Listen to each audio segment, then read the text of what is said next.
First of all, it was announced yesterday the Charlotte game, which will be a week from Saturday, is going to be a 1 o'clock kickoff Central Time. So that leaves us with one game time to be determined, which will be the FAU game, and we'll get that information next Monday. As far as events on campus, men's basketball opens their season tonight against St. Thomas, and then they play again on Friday night against Harvard. Women opened their season last night here at Rice. They're on the road.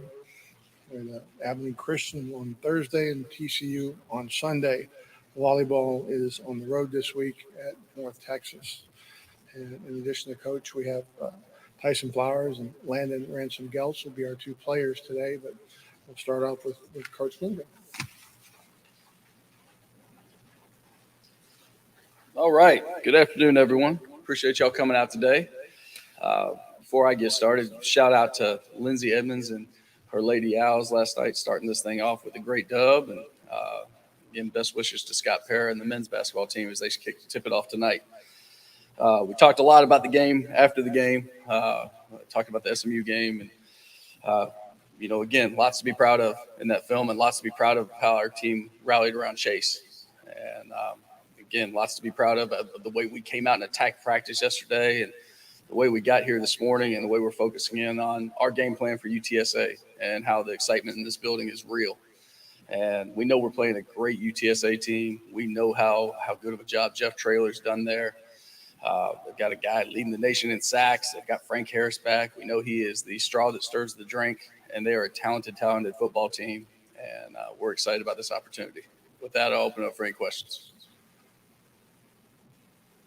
Coach, you have a gauntlet of games, 3 straight weeks just playing upper tier teams in the conference. How do you prepare for 3 straight, games like that? Yeah, I think, it's the way you eat an elephant, and that's one bite at a time. And like you guys wanted to talk about like these 3-game stretch for a long time now, and now I'll talk about it because you're right. I mean, it's the 3 undefeated teams in this conference. They're awesome teams. One of them's ranked in the nation, and you can see the other 2 being ranked in the nation. Especially if you look at UTSA since Frank has returned, an outstanding football team. So it's a great challenge for us. And, we knew when the schedule came out, you saw your home and away. You didn't know exactly how it would be paired together, but these were 3 top tier teams. SMU with the money commitment and their desire to jump to the ACC. And then you had the returning champs in the American in Tulane and the champs that are moving up with us from Conference USA and UTSA. So we knew it was an awesome challenge. We haven't gotten it done the way that we wanted to. We wanted to find a way to win these games. And again, I'm proud of where our program's got to. I'm proud of the way these kids are preparing. And I hope we can make a few more plays and get a dub this weekend. Would you have kind of preferred that you didn't play them all in a row, break it up a little bit? I don't know. The reality is like you're going to play those games and you're going to play great teams in the American Athletic Conference. We knew that when we made this jump. You look at teams that have made the jump, whether it's jumped into the Big 12 or jump into the AAC, and it's a tough jump because it's a battle every week. I mean, I don't know. There's no easy weeks for anybody in this league, I don't feel like. So having them all 3 together, I mean, maybe you'd like to have them all 3 at the start of the schedule. I don't know. But it is what it is, and we're at number 3. And we're excited for this opportunity to play a great team this Saturday. What's the status of JT and Josh Piercy? So JT, because of where he is in the protocol, I'd say, he's on my sheet as doubtful. But if anybody can do it with the way that he has not practiced and then played, the game plan is made in such a way that he could be plug and play if he is made available. Chase, I think the plan is the plan. Like we did a good job. I think our coordinator, Coach Marcus Tuiasosopo, did a great job putting a plan together that is the right way to try to attack the structure of this defense. And then he'll just call it differently, depending on who the quarterback is. If it's Chase, it's probably going to be a few more quarterback-driven runs and designed runs, and maybe more things spread out. But the fact is, like Chase throws the ball really well too. AJ throws the ball really well too. Shoki is the best version of himself he's ever been. And then we know about 18. If 18 can play, 18 will play. And then with Josh Piercy, Josh will practice today, and we'll see how we go. But we're excited to have him back on the practice field. Okay, you mentioned AJ. What is he? I mean, he's healthy. He's been practicing. He's ready to go. he threw the heck out of the ball yesterday. He took a lot of reps with the ones and some with the twos yesterday and threw the ball incredibly well. Okay. I know UTSA's offense, defense, pretty loaded. How do you keep UTA's offense off the field? I think in the first half last week, counting penalties, I think they were on the field for like 49 snaps in the first half. Yeah, that was way too many. That was certainly not the design. The best way you do that, the best way you help your defense is by staying on the field offensively. And if you think about it, the offense went 3 and out, and then on the first play of their second series, we had a tip ball interception. And so that's why the clock got so skewed in that first quarter. And thank goodness for our special teams coming through the way they did. So at least coming out of the first quarter, it's only 14-7, and you gave your offensive time to kind of get their wits about them and go play football. But we got to come out fast, right? Start fast, stay focused, finish strong. It's a way to win games. It's a way to win championships. And that's what we need to do against a great outfit like UTSA this week. Start fast. What do you see when the key matchups? I know there's quite a few of them. Yeah, I mean, there is talent from 1 to 22. But the cool thing is, like, we love our team, and that's the good thing. And when we start fast, like, I think there's so many good things to come out of that game for us defensively last week. Tyson getting his first start and all the production that he had. There's a lot of good things defensively. We got a lot of pressure. We got a lot of time in the backfield. We didn't get the quarterback down. So we got to finish those things. And again, it's a double-edged sword. Of course, the offense has to do their job. They have to, every time they get the ball, we want them to get that first down and then go end up with points. And when you do that, you're a really productive offense. Defense is designed to never give them any points. And if you do that, you have a heck of a game, right? You win, I don't know, maybe triple figures, which I've never been a part of, but I'd love to someday. But anyway, I digress and just say that, like, there's matchups all over the field. There's a lot of good going on. But when we can get off the field on third down, when we can get hits on Frank, an elusive quarterback like Frank, that will go a long way. Those things will be cumulative. And that's exactly what we want to do. And then they've got a couple downhill runners, starting with the Barnes. Like, they are going to pound the rock. And then Frank will make you pay if you don't do a great job playing top down. Joshua Cephas has got a ton of receptions already. I feel like he's been there for a lifetime, and he just keeps making catch after catch. So the individual matchups that I think you're looking for are going to be the same this week. Like, can we stop the run? Can we get pressure? Can we effectively run the ball? Can we protect our quarterback? Because we love our skill. And when they get a chance to do their job in the proper amount of time, we feel really good about things. Coach, that's a pretty good transition into what I was going to ask you. You saw what happened with special teams. What happened with special teams last week, and then you saw the defense, and you just mentioned you got some guys who came in and had played a lot before. Yes, sir. In terms of being able to face a team like San Antonio, what does that do for you? Does that give you a little bit of a view into how you can play against UTSA? I think it does. Anytime you can stand toe-to-toe with these championship-type programs, when you're able to do that, and like, we're a play away. In Tulane, like, I swear to you, like, everybody on our sideline believed we could get the ball back with any time on the clock, we'd go win the game. And they just, again, they execute like a championship level program.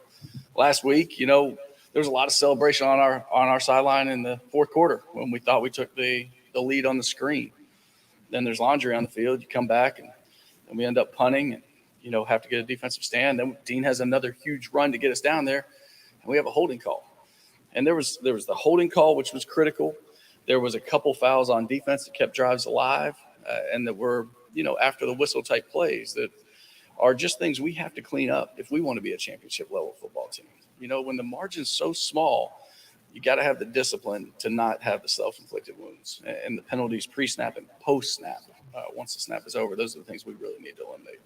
So against teams like Tulane, SMU, UTSA, how far are you from maybe feeling like every game you go into it, not feeling like you can just win it, but actually do it? Yeah, that's the thing. That's what I went back to 2019, and you remember that season well, right? Like, we played really good football at times, but then we'd get absolutely boat raced. We wouldn't show up for a game. But we put a stretch together where we were fighting our butts off, and we were coming up short. And it's frustrating. So you talk about the Stonecutter's credo, and, it's where you hammer at the stone 100 times without even a single crack showing. And on the 101st time, the thing splits. And that it wasn't the 101st strike that did it, but all those strikes that came before. And if you just keep pounding, you get there. And that's what we saw with our team that year is we were able to end with 3 straight wins. We were able to keep pounding. Now it's not like keep pounding to win a game. It's keep pounding to win against an elite team. I thought our win against Houston was phenomenal. I thought that was a great step. Now, how do we do it in our conference against the top teams in our conference? So we played 3 in a row, as we talked about. How do we find a way to make that play in the fourth quarter? Because we're pushing teams to deep water. We're doing things we've never been able to do and certainly wouldn't be able to do in the past with a starting quarterback going down.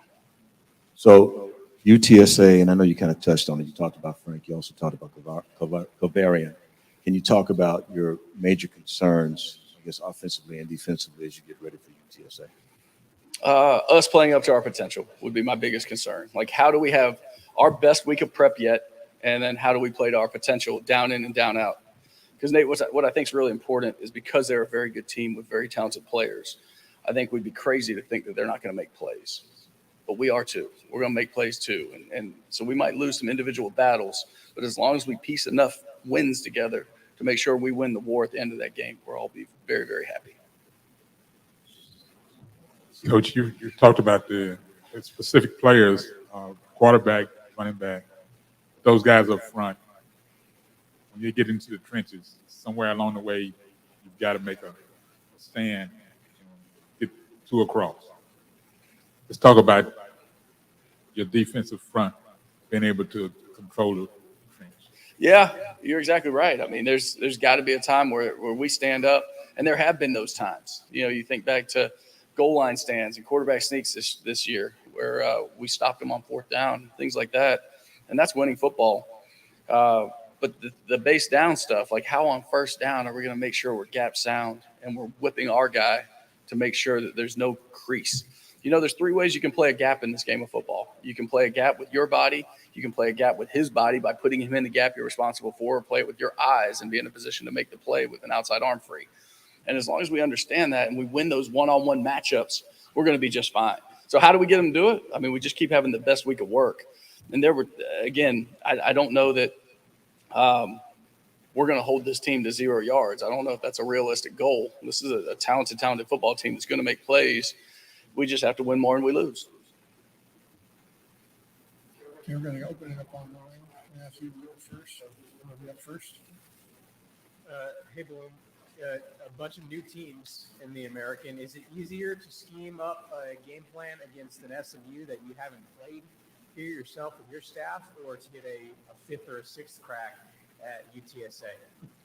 Yeah, so for us, it's really our 3rd crack at this staff with UTSA, right? And Traylor and Jeff. So with Jeff Traylor, that staff being kind of intact, at least their philosophy's intact. I actually talked to Traylor the other night, and that was kind of my message to them. Like, they know who they are so well, and their kids know who they are, and they know how to execute those schemes. There's not a whole lot of missed assignments on their film.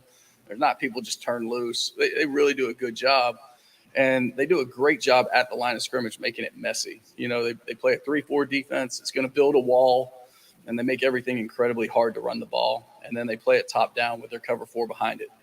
So when you do that, that makes it hard for an offense. Now their offense, they're going to be that downhill run team, and then they're going to take some shots. And then, they're going to line up and have Frank just make plays, whether it's with his arm where he gets a drop on time and he throws the ball up and gives his receivers a chance, or if it's like the 2nd series against us last year where he's sprinting out to the right and he goes back across the grain and goes 55 yards. Those are the things we have to eliminate. We can't allow those to happen, and that's going to be from us playing with our responsibility, playing with great discipline on defense, and playing with our eyes.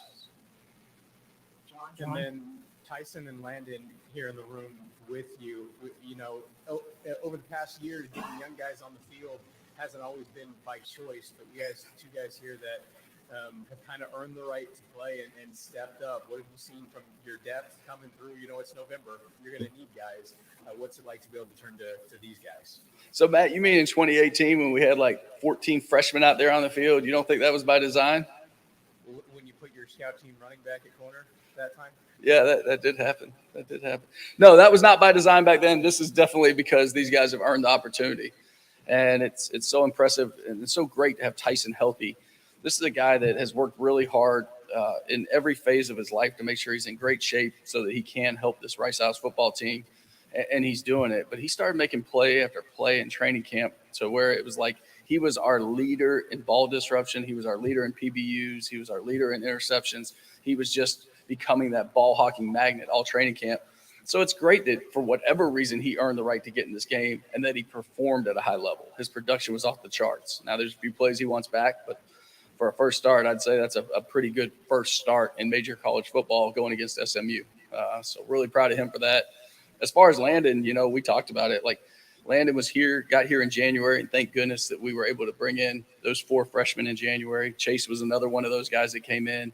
We had never done that before. We were the only school in America that hadn't been allowed to do that. So really glad we got 4 in there in the sample size, and really glad we got to see Landon grow. And so what I mean by that is this was a 17-year-old kid that came in. I don't think he turned 18 till in training camp. So all spring semester, he's 17, and nothing was ever too big for him. He just kept working.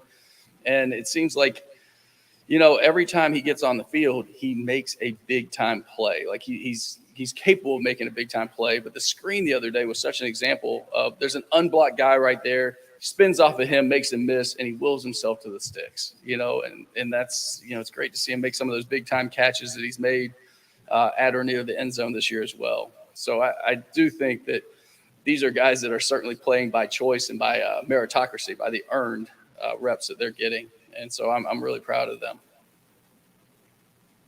Anything else, Matthew?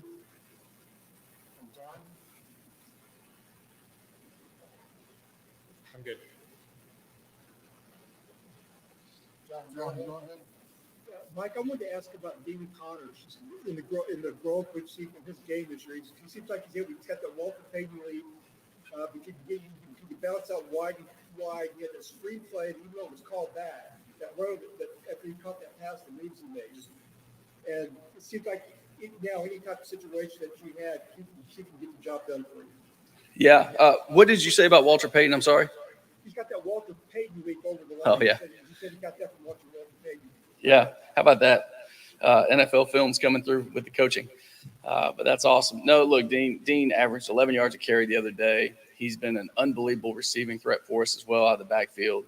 When Coach Tuiasosopo kind of summed up the game for the offense yesterday, he just said we need more people doing this, more people that won't be denied, because on both of those plays, there were numerous people that put hands on Dean, and he just wouldn't go down. Whether you're talking about the screen that got called back or the 57-yard run later in the game where he has to have a jump cut in the backfield around a linebacker that hits the A-gap, gets out, and then makes people miss. And just the heart of a warrior. And then just what you're talking about, the Walter Payton stuff on the goal line.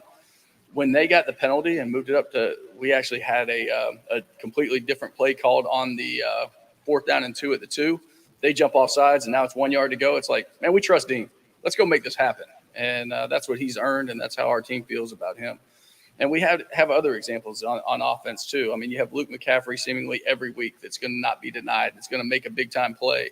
2 weeks ago, we had Juma that just wouldn't go down. He was just grinding things up and really running incredibly hard, and that's really a couple games in a row for Juma. But those are the examples of where, like, guys, you got to win your matchup, and then you got to not be denied. You got to find a way to get your job done, and sometimes do even more, especially when you're a skilled guy with the ball in your hand. The play I just referenced with Landon in the game on the screen. I mean, there's just so many guys that are fighting, but we need it all the time, and we need it at a very high level if you're going to beat those championship teams.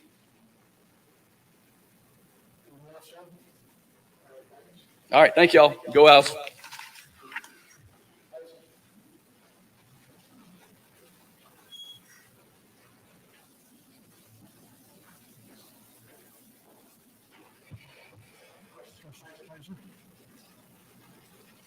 Okay, Tyson, I may be getting you mixed up with somebody, but did you start out as a receiver at Rice? No, sir. I Okay, didn't. getting mixed up with somebody.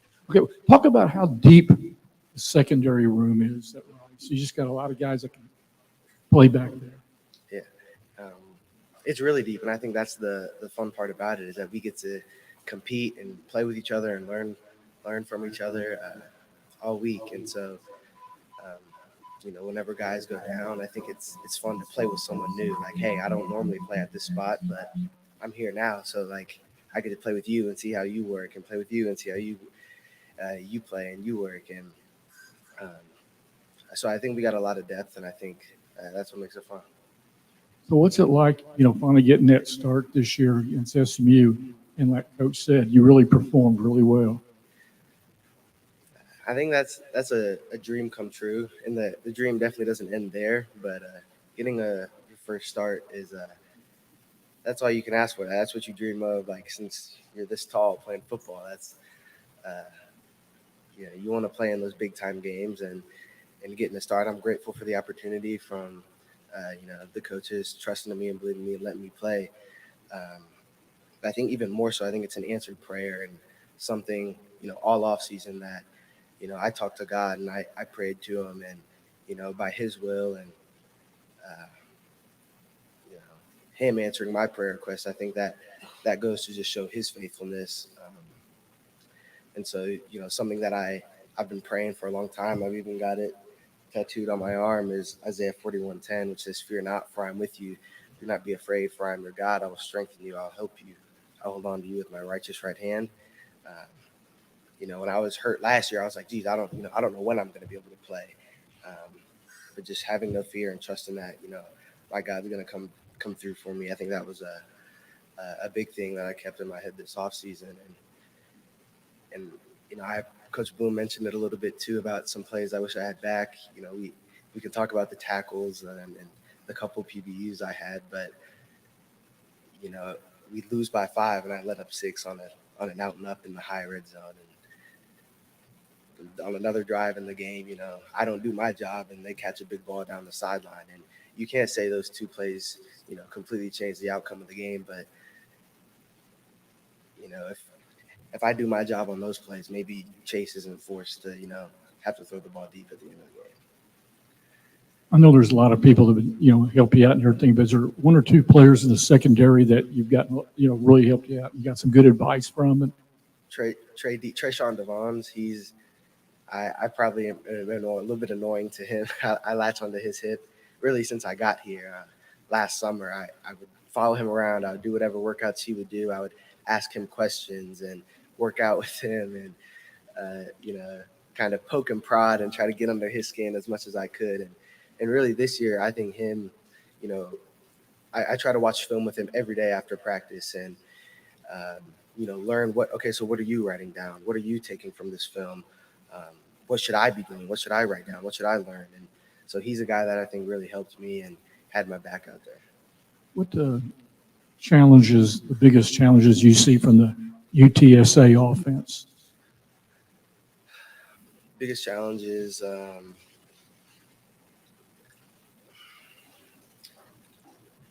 I think when you got a guy back there like Zero, who's been playing ball there for a while, he knows what to expect and he knows what he's doing. And I think it'll be fun. I think that's what you want to play against. You want to play against guys that know what they're doing and compete at a high level. And so I think he makes a lot of stuff go for them, and I'll be excited to hopefully play against them too. So. All right, Tyson, you're a veteran now. So I want to ask you, this game coming up, have you been able to watch film? If you have, or if you have not, what do you know about this team? From what I've watched, I know that, they have a lot of guys that have been there before. They've been working together in the same program and winning. They've been winning games the past few years. And, that's what I've seen. And, that's what I'm excited to go against. And I think more so we're kind of focused on getting back in the win column more than anything else. So. What was the big, I guess there's always a moment in a game where you realize, oh man, this is it. When did you realize that moment in the last game against SMU? I don't think it was a moment in the game, really. I think just throughout the week, getting to rotate in with the ones, I was like, okay, my number's being called. Here's my opportunity now. Now what am I going to do with it? And I don't ever want to, blow it out of proportion, because at the end of the game, it's just a game. We're playing a kid's game. And to do it, it's really a privilege. And so to say I wasn't the least bit nervous would be a complete lie, but I just tried to bring myself down back to earth a little bit. Just knowing that it's a kid's game and it's a privilege to be able to play. Now that you've had your first start, you played a game full, How will you prepare for this game against another very difficult opponent, undefeated in the conference? I think more than anything now, it's it's me getting my body ready to go. Right, I haven't taken that many snaps in a long time, and so having your first college game, your first college start playing a lot of snaps, I think it's time. Yay, it's done, it's over. Okay, now you got to do it all over again in 7 days. And so I think that's probably the most important thing that I'm trying to learn right now is getting my body back ready to go and playing another game in 7 days from now.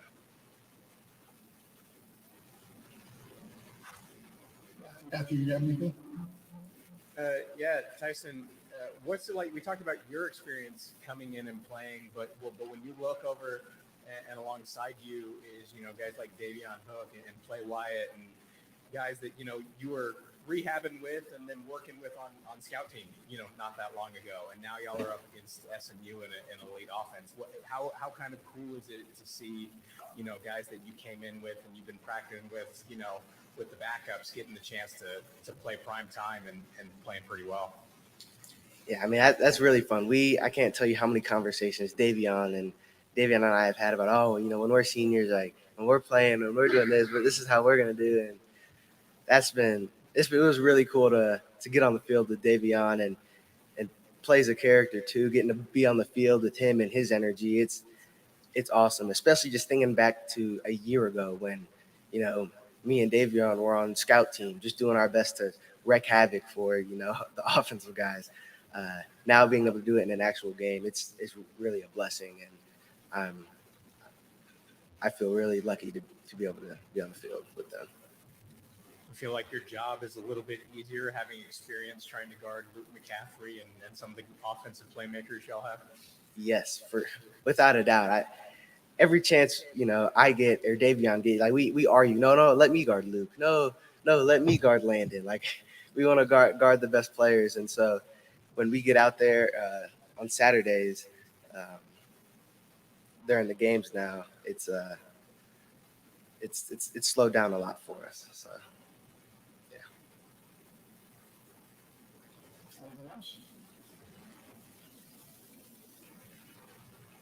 Anything else, anybody? Thank you guys. God bless.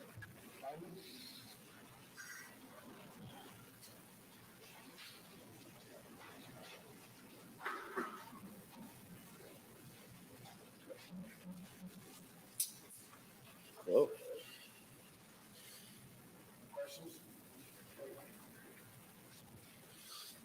All right, Landon. What's it like out there, man? You've played some really tough opponents. You're young in this game at this institution, and you're in the fire. Can you talk about that and how you've been able to kind of get yourself ready to go? Ooh, I've been able to get myself ready to go. Really just Luke. He sat me down weeks before UT, just getting me right, what to look for in film. I'm coming from high school, I don't really know what I'm really looking for, coverages, things like that. Luke's really been sitting me down. I'll ask him throughout the week what he's seeing. He'll show me his notes. Same with JT, I'll ask him what he's seeing. They've just both been great, helping me just, I guess, go to that next level, really stay on my track, especially with just mentally, for sure. What's your position coach been telling you in that wide receiver room? Make the most of my opportunities. I didn't have a great UT game. That's true, but didn't really play UH. Played a little bit TSU. Got my first big catch. Just go in there, make the most of your opportunities, do the best I could do, for sure. How long did it take you to learn the playbook? The whole spring, the whole summer, still learning daily, but I would say base stuff. I know a few of the new stuff they install now, but definitely that playbook was a grind for me, for sure.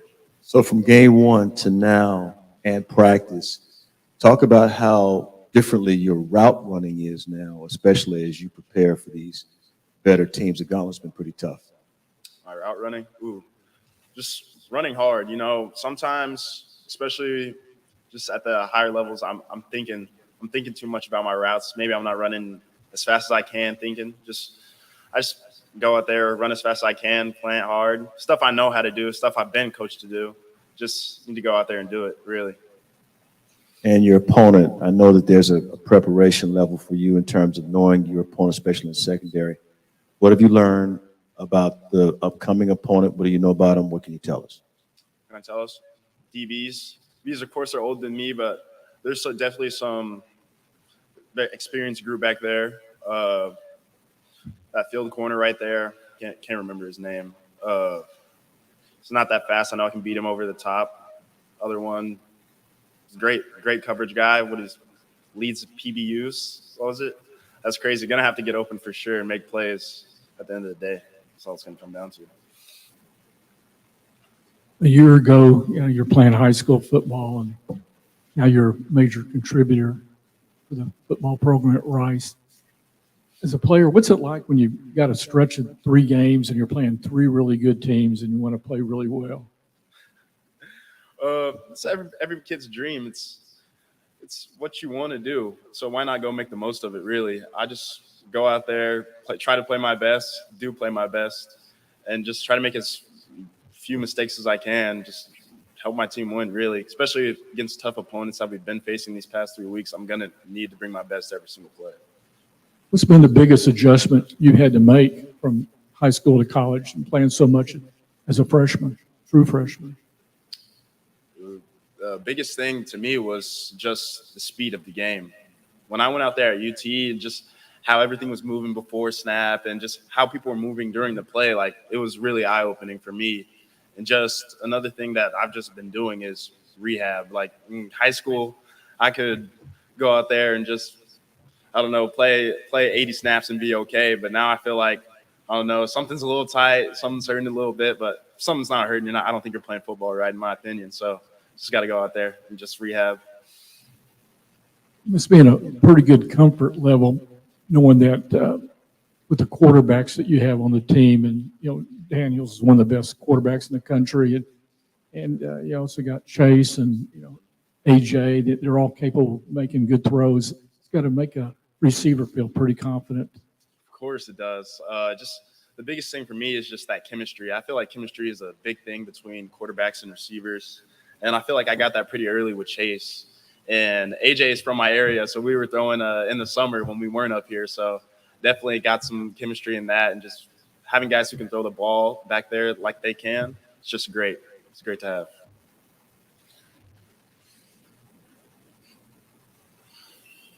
Matthew? Landon, what was the conversation like in the second half of that SMU game where you lose your quarterback and find out at last minute, kind of struggle through the first drive or so? What was kind of like the mentality in the huddle, and how did you guys just turn it on? Really great question. For sure. I honestly didn't know Chase was going to go in, but we just got to uplift him. I've been there in that moment. People on me on the sideline when first game or first time really getting in there in a big opportunity, big moment. Just go out there, do the same thing. Chase, he can run, so be ready to scramble drill, go up, go down, just be out there and make a play, really. And then when it comes to this coming game, y'all have a win over Houston already. UTSA, another big program in state that y'all recruit against, and a lot of Texan ties on all teams. How big is this game coming up? Hey, all I know is we don't like UTSA. It's going to be a big game for sure, but I don't know. Just go out there, just play our best. Not much to it.